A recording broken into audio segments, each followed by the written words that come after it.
All right, welcome everybody to Oceanside Library's Poetry Near and Afar. We're delighted to have George who's joining us, Dr. G who's joining us from Coventry, England, and J.R. Judy Turk who's joining us all the way from East Meadow. So without any further ado, J.R. Turk. Super. Thank you. Thank you, Tony. Thank you, Oceanside Library. Thank you, George. It's going to be a fun night. So I'm going to be reading from actually I have two recent books. With a little help from my friends is a simply stated a prompt book. I've been running a creative writing group for 28 years, and I give them a prompt and they give me their feedback and I write a poem in 2 hours and email it to them and before our meeting. And so this is a year and a half's worth of them. So this one is actually from November 9th of 2021.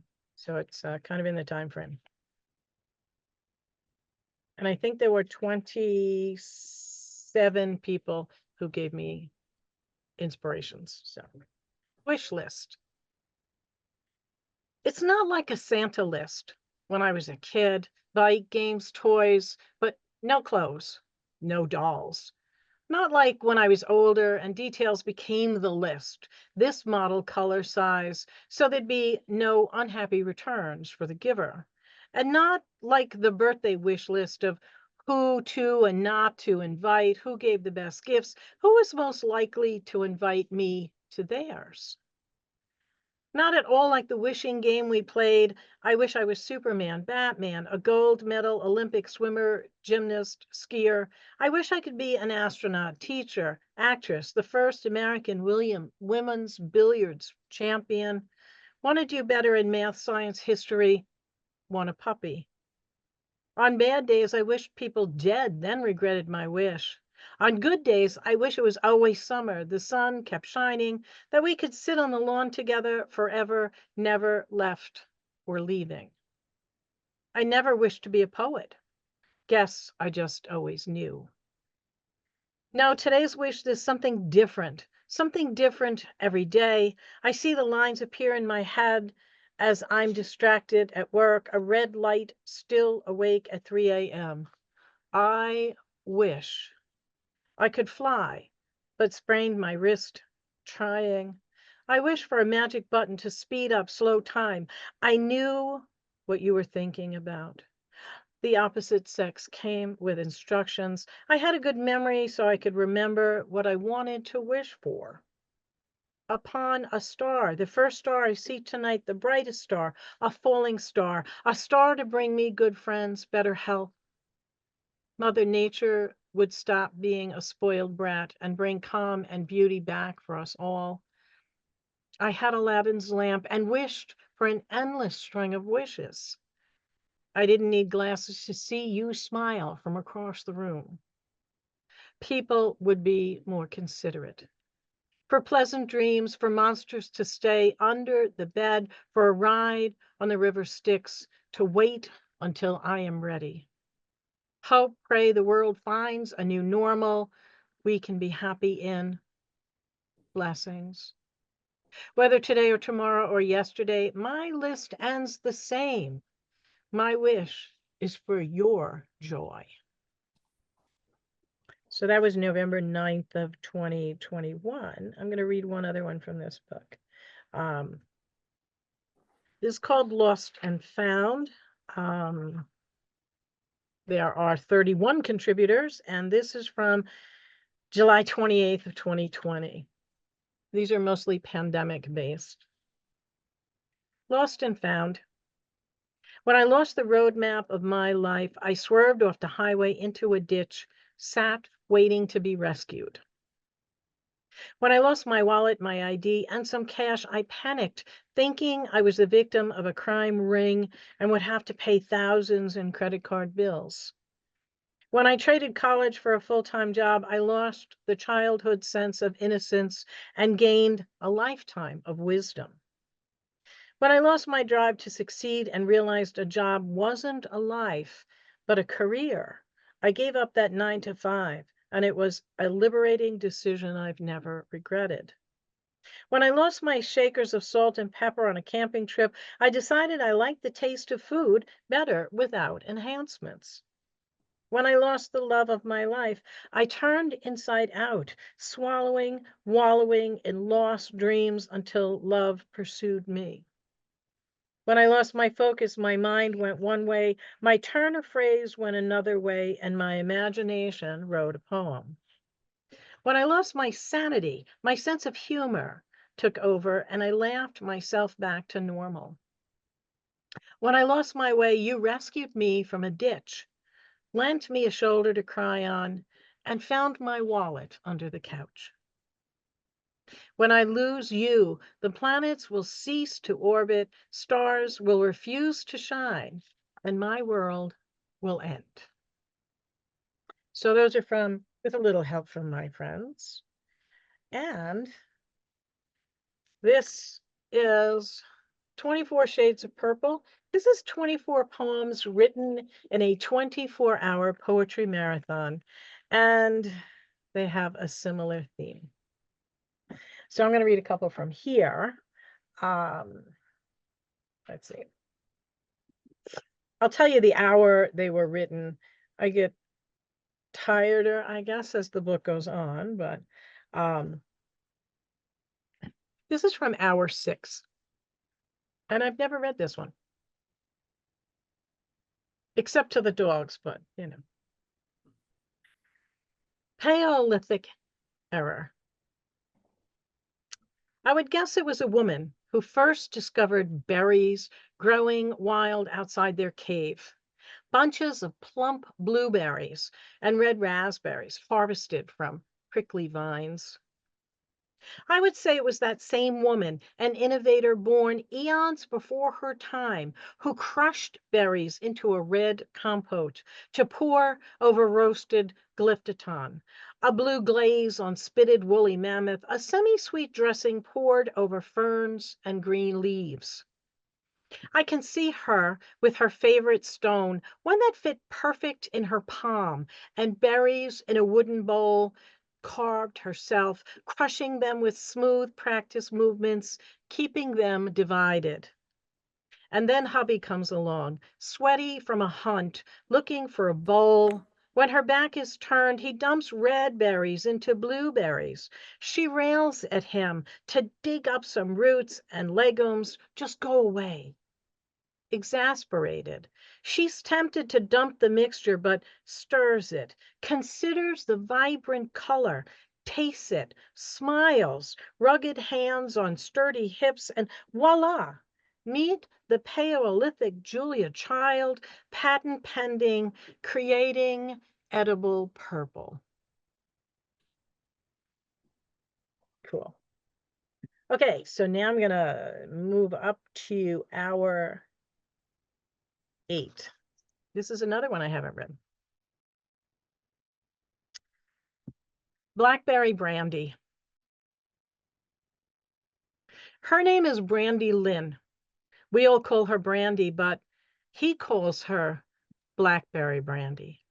A long, cool mane for the love of his life, whose hair shines like a smooth sip of it when they sit on the beach beneath a full moon, tide rising to rush the shore. But they're never in a rush.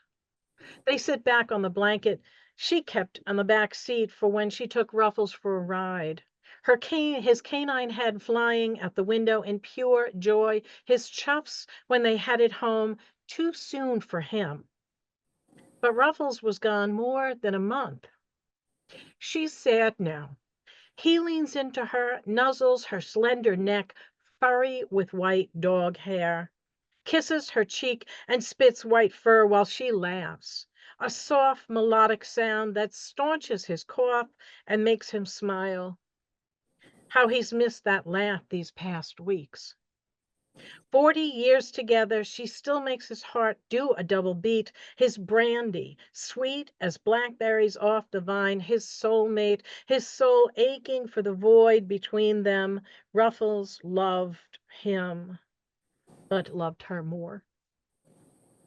He hurts for her hurting.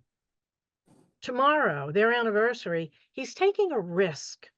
A long shot gulp of hope he prays will be the answer, will bring her back from wherever she goes when her shine is dimmed, the abyss where he tries but can't reach her. She will be the answer to his prayers, she who needs a name, who wears a purple collar. She who waits at the neighbor's house until morning, her shining black fur almost the color of blackberries. And maybe that will be her name, but he's hoping it will be Angel, delivering puppy kisses to bring joy back to his love. Okay. I'm going to move to hour 12. Oh. This is a coda poem, 24 Shades of Purple. At 47, I went from mousy brown to gray.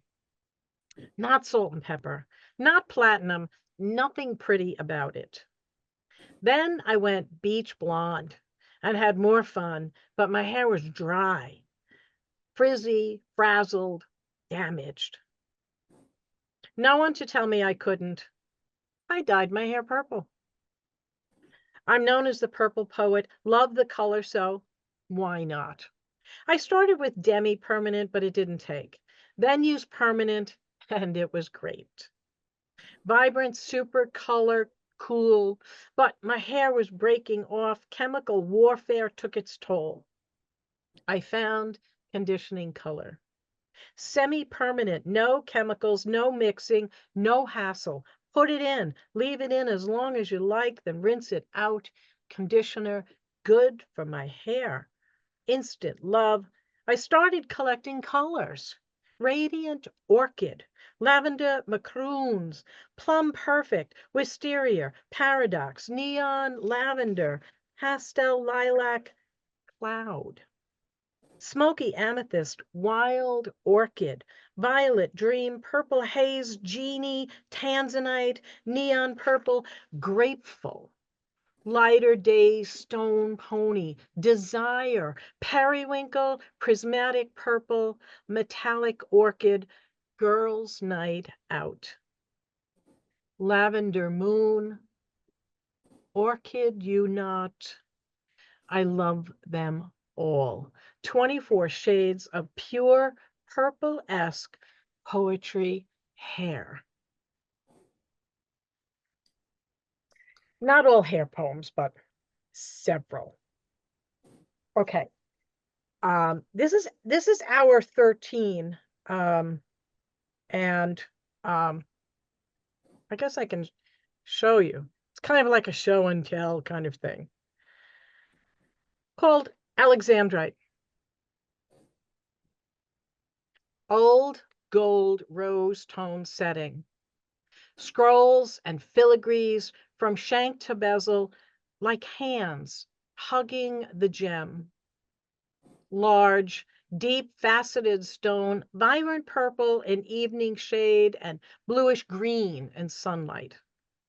I was told the stone was mined in Ecuador, learned that stones are found not by design, but when mining other stones. Rare, one alexandrite found for one every 100 emeralds. The first stone was found in Russia's Ural Mountains in 1830 on Prince Alexander II's birthday, later named for him. June's birthstone, precious keepsake believed to bring good fortune and love. I cherish this ring even more. A gift from a friend who had said he had a gift for me if I promised to wear it. I did. I do. Every day. A jeweler told me a stone this size could be worth $10,000 or more. I gasped, but it doesn't matter. This stone, like found friends, kept safe, both the giver and the gift, priceless to me.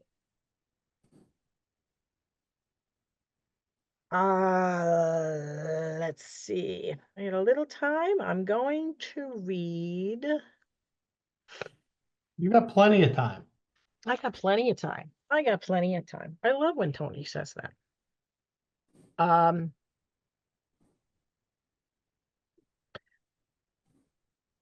Okay.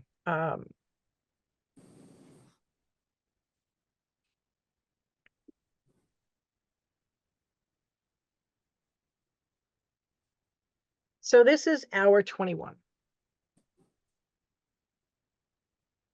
African violet. Compact, low growing, slow growing houseplant with thick fuzzy leaves and clusters of petaled flowers that bloom several times a year. They can be persnickety if ignored. Love bright, diffused, warm conditions, devoid of drafts, yet appreciate a soft breeze to keep from being stuffy. They want to be watered regularly, but not too much, that their roots rot, or too dry that their leaves shrivel. They will not wait in water. They complain. Do not get their leaves wet. Water from beneath or plant in a 2-stage pot that holds H2O below the plant. They will not flower if mistreated. Their blossoms come in pinks, whites, and several shades of purple that add drama to your windowsill. Prepare to be their slave. When you compare their traits, they are much like a mother-in-law. Bossy with needs and wants, pesky for you to jump through hoops, and even then they may not perform. Get a silk plant. They look authentic, so lifelike. Your guests will never guess. It can't fail to please.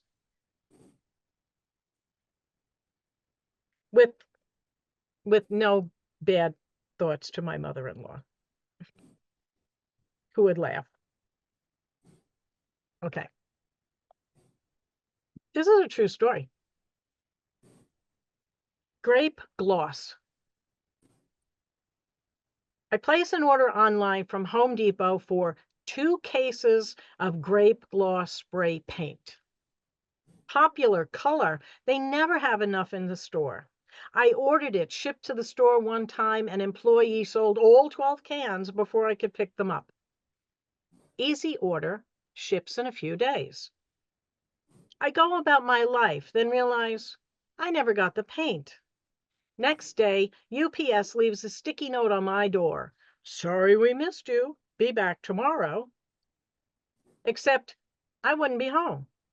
I call, get a runaround. Next day, get another note. A little threatening, sending my order back if I don't sign for it. Sign for it? I call, another waste of time. Apparently, spray paint requires the signature of an adult, 18 years or older. Do they think I'm a child, a teenager set to paint our neighborhood gloss grape? Easy enough for them to check. I'm anxious, want to paint porch flower pots, deck tables, things I want purple. Finally, I get someone on the phone who promises the driver will be to me at 8 the next morning. I set the alarm, go outside to prune Rose's weed gardens until he gets there, except he doesn't. 2 hours later, it is raining. I give up and go and do my errands. A final threat stuck to my door. I lose my cool, screams and threatens. Next day, I see the driver pull up. I secure the dogs to open the door and sign. He waves me off, tells me he'll sign it for me, smiles, and leaves. Why couldn't the other driver do that? Still annoyed? Next time I order, I'll request FedEx. I think they will understand. After all, Their logo is part purple. And I'm sorry to say that did actually happen. And one more. I have to look for it because I was not going to read this, but changed my mind. This was the poem I wrote at midnight. Little drink. Sorry. Barney. I love purple everything. Everything about purple, all shades of purple, but Barney, the purple dinosaur, is an atrocity I cannot love. Here are my top 10 reasons why. 1, annoying songs that play over and over until you want to stuff your ears with wax, hot wax. 2, Barney was on for 18 years, and that is just wrong, wrong, wrong.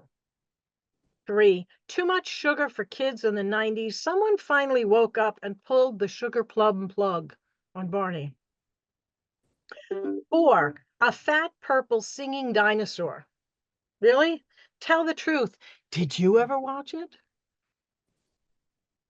5, I love you, I love you, I love you, I love you, I love you so many times that I changed the words to I hate you, I hate you, I hate you, I hate you, I hate you. Better, but not much. 6, it's Barney after all, not Sesame Street. Now that's a show with longevity. 7, a purple T-Rex that's an educational dancer. That should be more than enough to have him unstuffed. 8, 150 ways to kill a dinosaur. Enough said. 9, Barney actor is a tantric sex specialist. Yikes. Truth. And that is the truth. Any other colored dinosaur, I could care less, but he wrecked purple's reputation. I take that as a personal offense. I refuse to listen to rumors that they are resurrecting Barney. Get the garlic and the silver bullets. Or at least lots of orange Target paint. Thank you all. Thank you. Absolutely wonderful as always. Thank you, Judy. Thank you. Guys can undo your voice, your mute, and give her a nice round. There we go. All right. Wonderful. All right. Then without any further ado, coming to us from across the pond, ladies and gentlemen, George Watley. Yeah. Yes, Dr. G here. Thank you for being here. And hold on. They spotlighted me. Thank you. I just like the gallery view so I can see everybody. And yeah, thank you, Tony, for allowing me to be here, and thank you to the audience for being here. I do sound American, but I've lived in the UK for about 20 something years, well over 20 years. So it's sort of like near and afar. Yeah, exactly. Because I'm originally from Brooklyn. Grew up on Long Island, Eastern Long Island though. So sort of near and afar. So it's very, very poignant coming here. So I've got a few sort of identity poems. I've got a couple of poems about refugees, and sort of ending on sort of a mental health sort of positivity note, depending on how far I get. So my first poem is about accents. And even though I've been here in the UK for about 20 some odd years, people still ask me, why do you still have an American accent? So I figured I'd write a poem about it. It's called Losing an Accent. Everything has a historical trace. Years don't change, sands of time. Obliteration of speech isn't deep. Sought elimination of where was reached, so I overcome through my speech.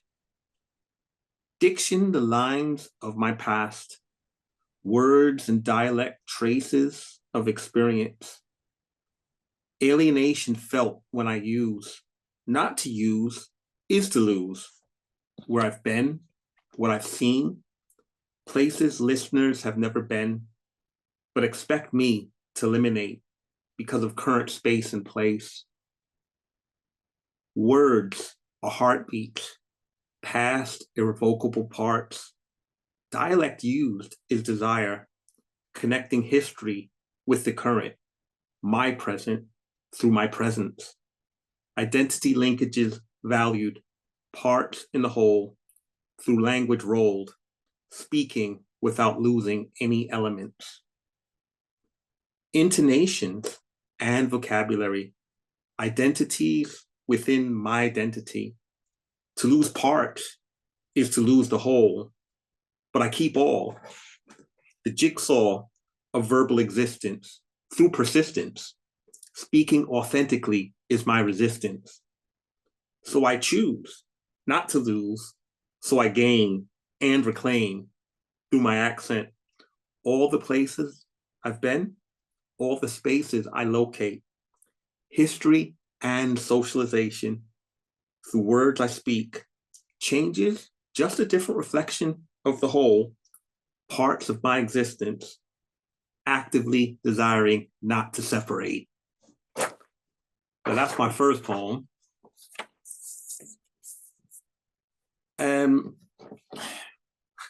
So one of the other things is a peculiar thing. Yeah, thank you, Rosie. Yeah, one of the peculiar things about the UK, it doesn't quite happen the same in America, is that no matter how long people are here, or even if you're, any sort of ethnic minority group, you get asked, where are you from, or where are you really from? Which is, it not only happens to me, I expect that, but it happens, I have a son that was born, he's 20, and happens to him. And this is inspired, this next poem that I'm going to share with you is called Where Am I Going? Not Where Are You From? Where are you going? I live next door to you, sharing walls, almost sharing a door. Where are you really from? Where's home? Where's your family from? I'm from that closed-minded town. Nothing changed but the skies and seasons and the gray on a parent's hair. Change there appeared equated for no reason. You're from this town too, aren't you? You're from that village, jobs declining in low-paid industries, escaping from drudgery, downtrodden economy. You made your home here. Why haven't I? Did you look outside the window where we saw the same sight? A bird fed her chicks. They grew and flew away. Their nest wasn't their mom's. Why aren't we any different? Or is it, why aren't I any different? You flew your nest, just like me. You escaped your childhood area, just like me. You sought freedom from constrained sociality, just like me. So why is it your home, but not mine? Why is your home considered home, but mine transient, judging where we are on shaded lenses of belonging, colors equated with permanence or temporariness? Where will we go? We both work, play, rest, enjoy the same spaces, see the same faces, dependent on mutual walls for protection, warmth, and ongoing wealth. So why are you at home whilst I'm asked, where is home? Let's look to the future instead. We both fled our parents' nest, spread our wings abreast. Where are you going? To work, to play, to retirement, whilst we share walls? Where am I going? To work, to play, to retirement, a different shade of the same shared walls. Don't ask me where I'm from anymore. You don't know all of why I left my parents' nest, just like you've left. Maybe stories you don't want to tell. Ask me where I'm going, what I'm doing, to be a good neighbor, friend, share of our environment, because I'm not going anywhere. Neither are you, nor should we expect it to be. Ask me where I'm going from now on, and I can ask that of you. Our parents' homes are not our own, so don't let shades of color change this. So that's my second one. Thank you. And yeah, I mean, those are sort of my migration poems. I'm gonna move on to, you know, in America, you've had a lot of tumultuousness, both in the US and the UK. We've had, you know, elections in both countries, and there are a lot of similarities between the two countries. We think we're different, but we're not as much as different as we may think. It may be outwardly, but mentality isn't really. And one of the things that came into my mind is, you know, the object of fear and how fear gets used by people that want us not to think. So this is a short poem. It's called Golden Coins. Golden coins, warm hands, feeling metal slipping through fingers. Nostalgia lingers, historical illusions, currency stability fantastically permeates. The coins gleam, visualized as faded, hands become jaded, losses become gains when hate causes others pain. Dopamine jolts the brain, palms feel more golden. Orchestrators allude to opening vaults, seizing gold bars for themselves, masses tantalized by hopes of flakes, paid for by imagining perceived enemies within, ostracized to support the mirage, coins melting from heat of perceived lessers. Shiny rounded metal in shaky hands, earthquake created, but appears faded, coordinated separating proclaimed deserved from loathed, blinded by messages repeated and integrated, perceived wolves met with lead as wealthy shepherds hoard bread, paranoid masses fistfully hold golden coins.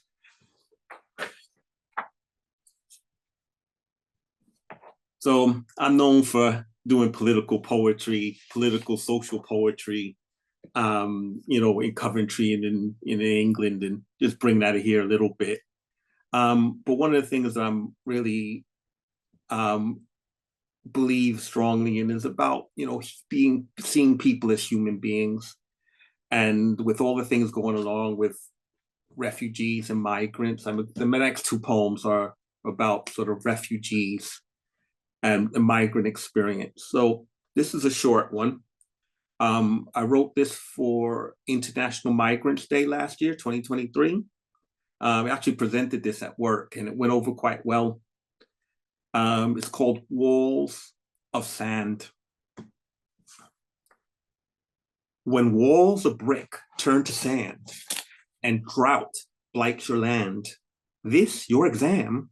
If you fail, you're eternally damned. What would you do? When waters slowly or quickly rise, what was meters away now hits your thighs, and in your future, it'll reach your eyes. What would you do? When fiery heat comes, you want a cooler escape. When water overflows, you want air, not liquid in your face. When mortar withers, you want another place. Them and me too. When smoke comes without a fire extinguisher, we'd run. When thirsty, whilst we have water, they come. When boiled slowly, they've become undone, them and me too. When people free fortitude to survive, when traveled across many lands where they end up, they'll thrive. Odysseys new but old, movement to stay alive. I know I would feel, but would you? When house bricks turn to sand, there's no going back. The migrant travels, toils double, they have no slack. Forest intention discovered strength in face flat. I know I would feel, but would you? That's my short one on Walls of Sand. Yeah, I'm liking this, this meeting people internationally. It's first international time I presented to America. So thank you so far. This next one is a little bit longer. I've done this before. I've done this on a spoken word performance. I've done this to music before, but if I did that now to music, I think my wife would probably kick me out the house. But this one is, if you think rich people are called expats, or poor people are called refugees, but this is sort of my interpretation of sort of the migrant experience and comparing myself to people that I see, trying to come over by other means to other countries. It's called Rising from the Ashes. I shouldn't be here, but I am here. I wished I weren't here sometime long ago. We often don't control our fate. Sometimes nature overwhelms, or people in force cause us to flee. Don't we call them refugees? Rising people, energy creation, fleeing violence, uprooted from homes, gone to pastures anew, endlessly, seeking safe spaces. What's the difference between them and me? You and them, you and me. What if I told you I was a refugee? Would you believe me or not believe me? My home got burnt by the ashes, not nature, but violent nurture. My strength, your perceived threat, if I couldn't initially speak English. I've had the strength to flee, travel and survive across multiple countries, running from the ashes that scarred the soil, couldn't make crops nor flowers grow. I'm not considered a refugee. If from another land, I'd be considered an asylum seeker, denigrated, considered a threat, all because I wanted safety. Can't you see the scars of where I touched the embers? Orange heat forced upon my skin? If I tell my stars and stripes story, I'm believed. But what if from a poor land, I'm damned? I'd be damned. Aren't my scars the same as theirs? Aren't their flames equally deadly? Rising from the ashes, that I've done, why can't they too? I've risen from the ashes, scarred my lungs, but I've moved to breathe. What's the difference between others and me? Aren't ashes and flames all the same? Surviving fire is a sign of strength. Maybe the fearful fear the strength of the forced movers, exposes their mental weakness. Surviving smoke is a sign of power, when this could have caused lungs to succumb. Could you survive this? Would you move then if you could? I've risen from the ashes, changing locations to survive. I've thrived. Why should others be denied their chance to thrive when smoke gets in their eyes and their soil won't let them thrive? What's the difference between them and me, you and them? I've risen from the ashes and thrive in a land never expected to rise, and I rise, and I rise. Could you survive if smoke got in your eyes and the soil won't let you stay alive? Would you flee to thrive or stay put to your demise? From the ashes, would you choose to rise or be fixed with skin and brains fried? I know I'd survive. Would you choose to survive? Why can't they choose to survive, to stay alive, for a chance to thrive?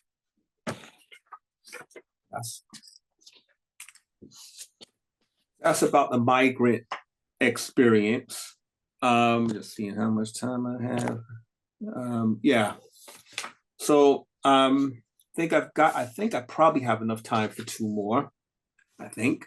You have plenty of time, George. Oh, got plenty of time. Okay. Two, possibly three, depending on time. I've got two short ones, maybe a third one. Mental health is a big thing I'm interested in. I do a little side job in mental health as well. I see a lot and help shape my perspective on things. And this is sort of a mental health journey poem.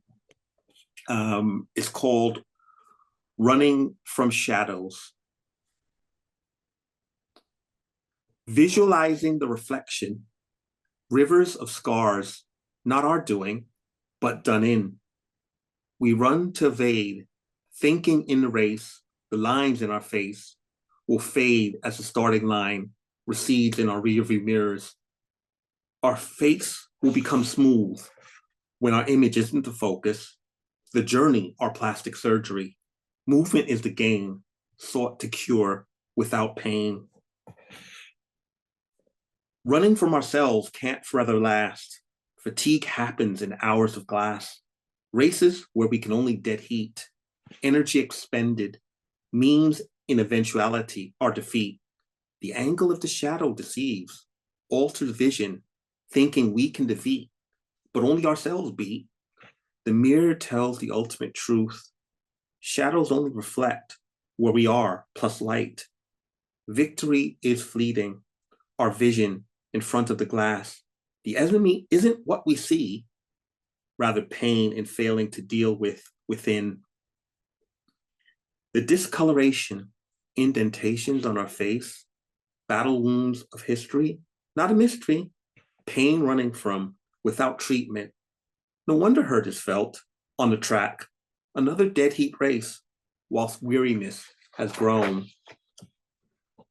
Let our reflections be reclaimed, imperfections visible as the race has departed, to avoid seeing our image, staying fixed in current space, inside minds, the enemy, no race can displace, as the glass in front of us grimaces. The fight is within, stamina to run, persistence to win.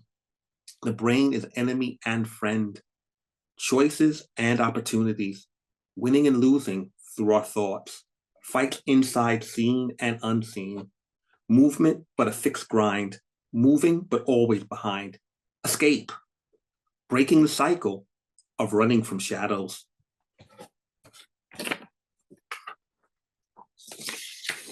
So moving on to the theme about mental health, one of the things is about weight, things that we, experience that people put on us. And I'd say from, most ills and mental health ills come from what other people do to each other. My opinion, can't bake that scientific, but that's just what I've seen. And, people put weight on other people that they couldn't handle themselves. So this has inspired this poem that I have, and it's called Weight. Unseen, but known. Unacknowledged, but felt by those that have to hold. Are they barbells used to build up strength, or cinder blocks to tether underwater? How do people experience weight? Those that give without power to handle themselves, whilst providing others with entertainment. The forcibly burdened flail, strength in being directors, as fraught victims saddled with tons they didn't create, purposely held back by enforced weight.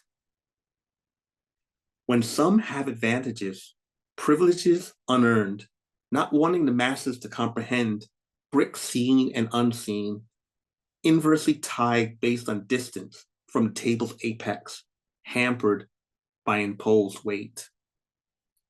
Placing narrow and narrower expectations based on how far away from where power is laid, those wishing to overcome societal, civil, and legal wrath they will feel, words and deeds of puppet masters corral them with extra weight. When the lead projectiles surface, extensive imposed long-term loads become visible. Discomfort felt becomes more important than justice expressed, and forced silence against the sufferers designed to stifle voices fighting against historically and currently enforced suffocating weight. Mental cries of those wishing not to be denied. Do those with control listen or feign victimhood after actions of perpetration exposed? Freedom doesn't exist when silence amidst violence persists, amidst desires to break shackles of societal weight.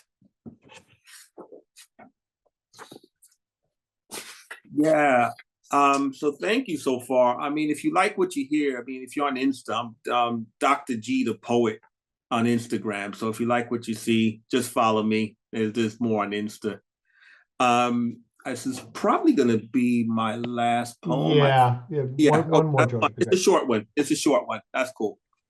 Okay, this is a positivity poem. One of the things that media teaches to hate ourselves, everything, and other things as well. But this is sort of to end on a positive note. Body positivity, mind positivity. It's called Reclaiming the Mirror. Gazing upon summer reflections, darkened skin warmly blessed, the naturally beautiful turned horrible as clouds outside became the enemy within. Desiring cascading locks of others, rather than what rises above brains of self. Using man-made harshness, preferring permanence of artificial over natural, but it's not a perm, it's a temporary. Demeaning haze becomes embedded in gray matter, turns visually attractive into disgust. The mirror is clear, but brain views with fear, reflections transformed through bombarded mind invasions. Gazing upon summer reflections, skin becomes brown for protection. In other lands, attractive, but taught to be reactive, battle between the learnt and to be learned. Clarity of what's seen, not from eyes, but within. Infiltrated brains diminish self-wealth through corroding belief in our images, turning beauty into perceptions of ugliness through created shadows. Lifting the fog of internalization, beauty unleashed in positivity of likenesses, mistiness never on mirrors, removed when minds remove pain created for other gains, reflections of self-love and beauty obtained. Yeah, thank you, everybody. This has been my first international experience. It's been wonderful. Thank you, Tony, and thank you, everybody, for attending. And Absolutely I'll be listening. Wonderful, George. Thank you so much. Thank you. All right, everybody, kind of unleash a little bit of applause here for both of our readers, George and Judy. Thank you so much. All right, great job, and thank you for staying up so late, George. Appreciate it. Sure. Your accent is beautiful. Thank you. I shouldn't be talking. That's okay. Okay, so we're going to so we're going to start with the open mic now, and get the spotlight off. There we go. And so we're going to start with Jack and Robert. You're on deck. Got to unmute yourself, Jack.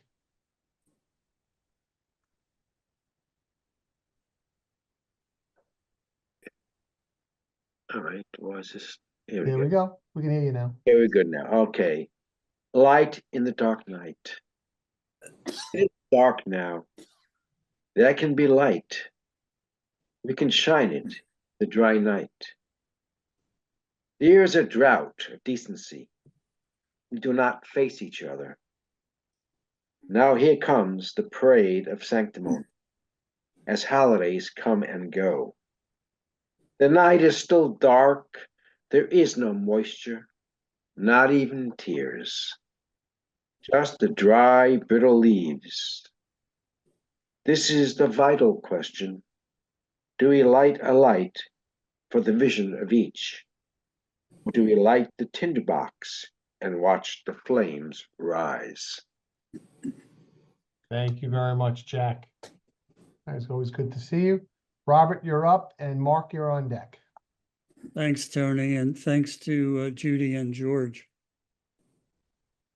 At the conception of the Dr. Dolittle books of children's literature, being Hugh Lofting, desperate to distance himself from death and despair, from the stench of the trenches of the so-called Great War, the war that would not end all war after all, desperate to distance himself from depravity and destruction, the slaughter of not only humans, but other animals, horses and pigs and goats and donkeys and dogs and cats and cows, first in Flanders and then in France, the MIT-educated English lieutenant, not a soldier by profession, but a civil engineer. He escapes the poison gas, the shell-shocked carnage, the shrapnel-shredded bodies, including, eventually, his own. He escapes via floating, flying, imagination-packed pacifist letters to wife and children who wait and worry, lighthearted letters with stories and sketches creating an innocent world of talking animals presided over by a gentle, humored human doctor who learns all their languages and heals all their ills. Thanks for listening. Thank you, Robert. Thank you very much. Okay, Mark, you're up, and Maggie, you're on deck. Ran the Windows memory diagnostic tool just so something productive could get done while I folded one leg over the other, ankled a knee, and interlocked fingers behind my head to sit in silence to stare at the screen counting 1%, 2%, 3%. Trying to erase and defragment my mind from the 100 work tasks that clog my thoughts during break time walks. Do this task, pay that bill, call this vendor, cancel that other whatever. 8%. 9%. Current bank balance minus internet bill due in 3 days, minus rent due in 4 days, minus appliance lease bill due in 4 days, minus cell phone bill due in 7 days, equals how much I have left in bank account until next payday in 8 days, or 14%, 15%. 16 years ago, I was in the hospital for a week with a collapsed lung and hooked up to more machinery than a Star Trek Borg drone. The room's steady hum of silence was deafening, and silence's second pair of hands clasped my throat, turning cheeks a pale hue. If it were not for the frequent visitors and the night shift nurses who like to come tell me their problems or to listen to the wild and crazy stories of my life, well, I don't much want to think about that, but that's where the mind goes when 19%, 20%. Oh yeah, I remember when I turned 21.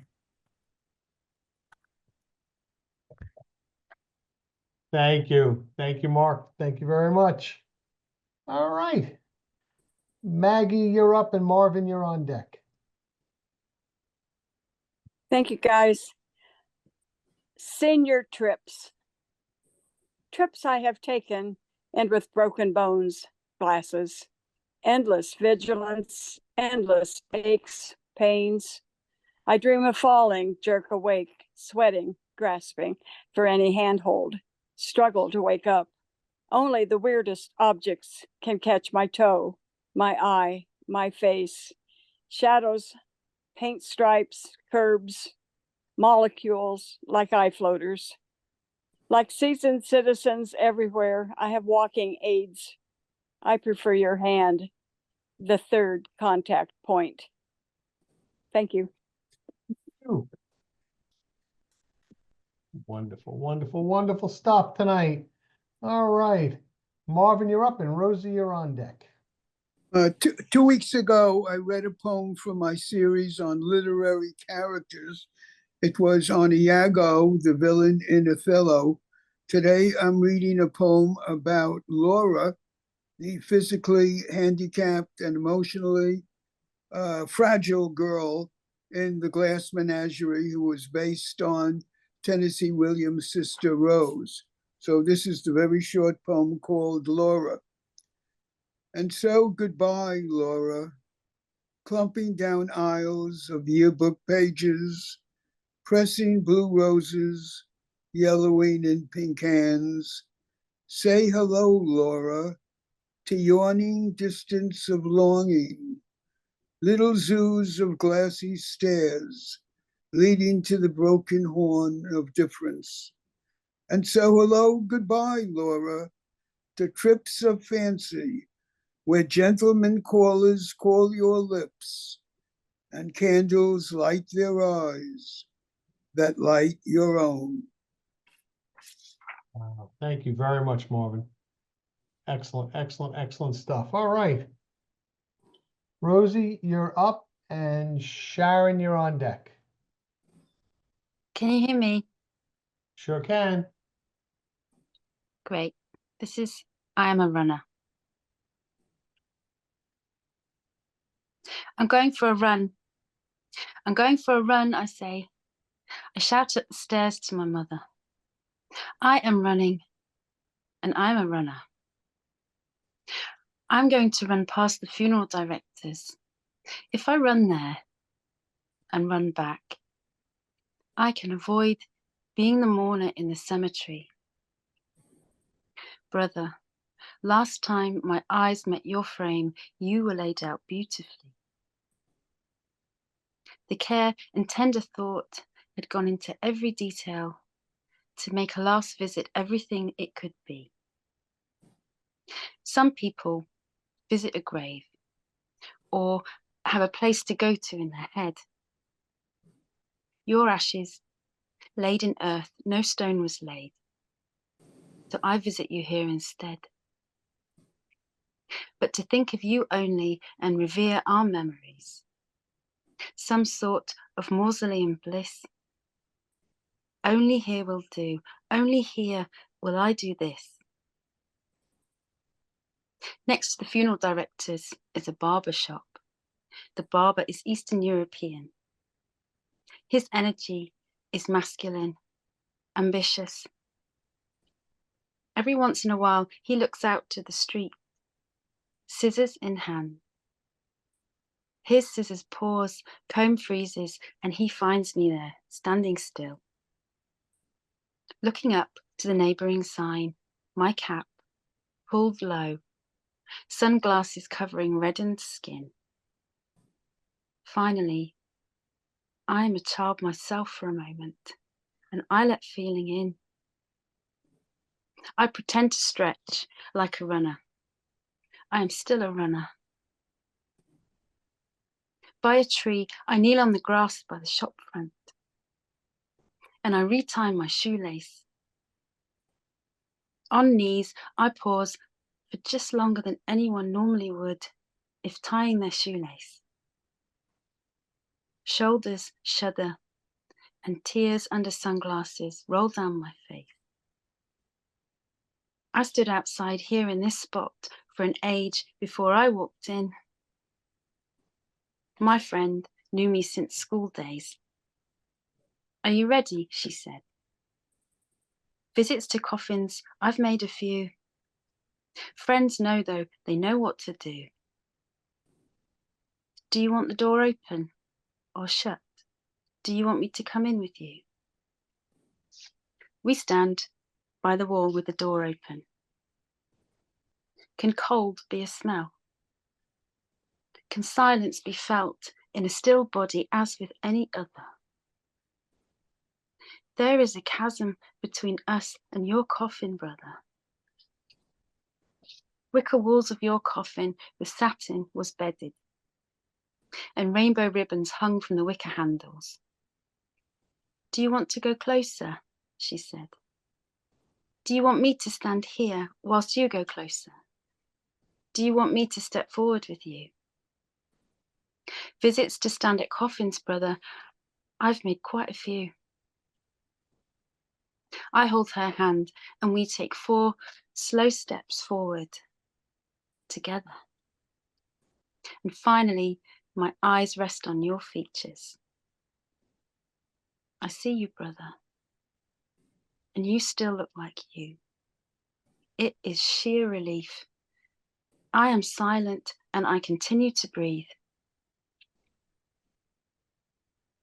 As I soak you in, the familiar blade of death slices my abdomen, and my intestines flop to the floor.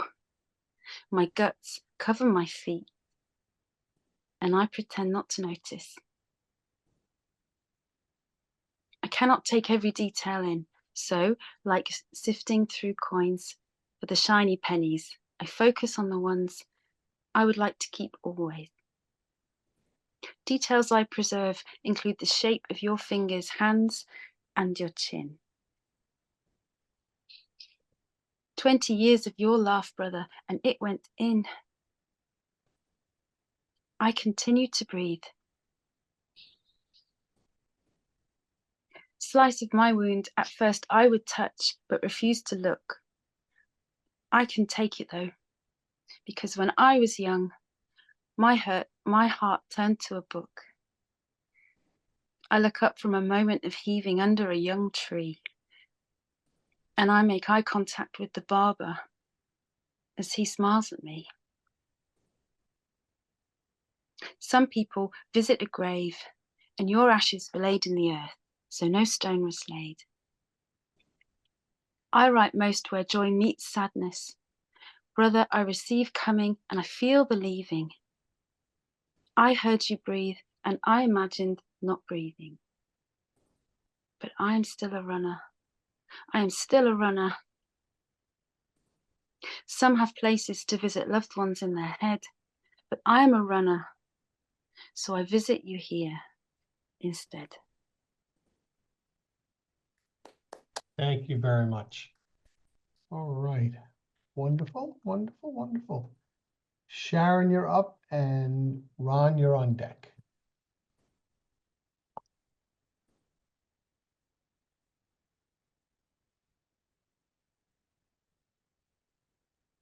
Okay. You have to unmute yourself, Sharon. There you go. Okay, thank you. I think all the poems were nice tonight, and I'm happy to be here. Okay, so I call this one, What If? It's named What If. I started to do time, but I'll do the name of this poem is What If? What if there was freedom from poverty and prejudice? What if you were of a different race? What if the real heroes were the cowards?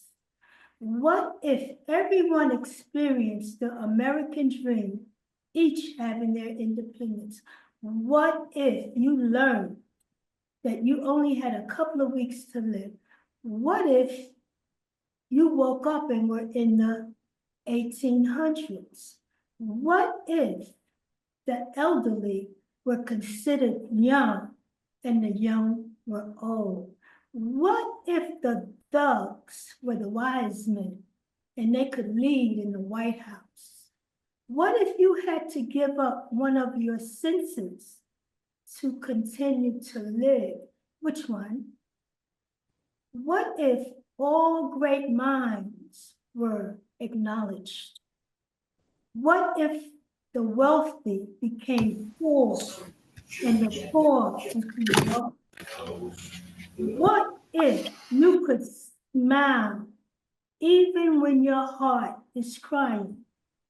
What if you knew what your final hour to live would be like? What if you woke up, but you could not move or get up? What if you can see the light in times when darkness tries to engulf you? What if everyone you loved and knew died and you still lived? What if every thought you entertained was good? What if evil never exists? What if everyone walked and presented a smile on their face? What if you had all of your space instead of items taking up most of it? What if you could see the hoarder in yourself? What if what if your eyes never felt tears? What if you were as smart as life? What if you could be as sweet and gentle, always as a flower? What if? Oh, wonderful. Thank you so much. Really, really good. Thank you. Thank you. Nice meeting you. Okay. Well, apparently Ron has stepped out. So Edna, I'm going to ask you to go next, and then Bruce, you're on deck. Okay. I'm ready. Okay. Romeos and Juliets in Idaho. Romeos, retired old men eating out, meet every Wednesday of the week at Chacorama Buffet by Costco Wholesale near the busy highway and fill their plates with home-style dishes made from scratch. Octogenarian former businessmen, scholars, and physicians share war stories from battlefields and boardrooms. They delve into world events, nuclear arms proliferation, the demise of democracy, artificial intelligence versus genuine ignorance.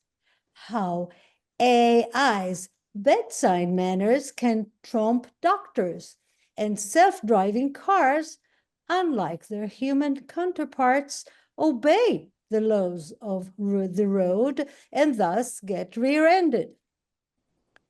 And on the other side of town, in the historic district, a small group of elder Juliets gather around a table, sporting bright-colored tunics and sensible shoes. Hair dye clashes with their complexion, but complements their manicure. Sipping iced tea, house salad on the plate with dressing on the side, exchanging accounts of accomplished grandkids, top athletes in their respective fields, gifted musicians too. Most of all, they mourn their failing health, how each of their limbs succumbs to wear and tear. Oh, what a perfect organ recital. Thank you. Thank you. Thank you. Wonderful job. Okay. Bruce, you're up, and Ann, you're on deck. Can you hear me? I'm on a different computer, so I just want to make sure. Yes, we can hear you. Anyway, thanks, Tony. It's good to be back. It's been a while. Thanks, Judy. Thanks, Dr. George. Thanks especially to Edna. My father also calls himself a Romeo with the same acronym. When he went out to the diner with his friends in his retirement, he called himself one of the Romeos. Anyway, it's a sign of some professional development or whatever it is in the world of poetry that I've never read this poem out loud, but I've already had it published. So I guess I'm doing something right or something wrong. I don't know. This is called On Touring N.C. Wife's House. N.C. Wyeth does not appear to be as tall and as round as Diego Rivera, and his wife does not appear to be as small as Frida Kahlo. But when you look at their photos in his house, they may as well have been. After the house tour, our daughter snapped a Polaroid of me and my wife. As soon as I got home, I changed my drugs. We visited the M.C. Wyeth house on the anniversary of a great military defeat, and another one, also of a banishment, and a roundup held on other anniversaries. Our enemies know more about our history than we do. I don't know how we survived those things then. I don't know how we survive these things now. Our story remains to be completed. Who knows what will be? Some say God helps those who help themselves. I say God is not as simple as that. If you could figure out God, you'd be God. You're not God. Avoid people who confuse what they want with what God wants.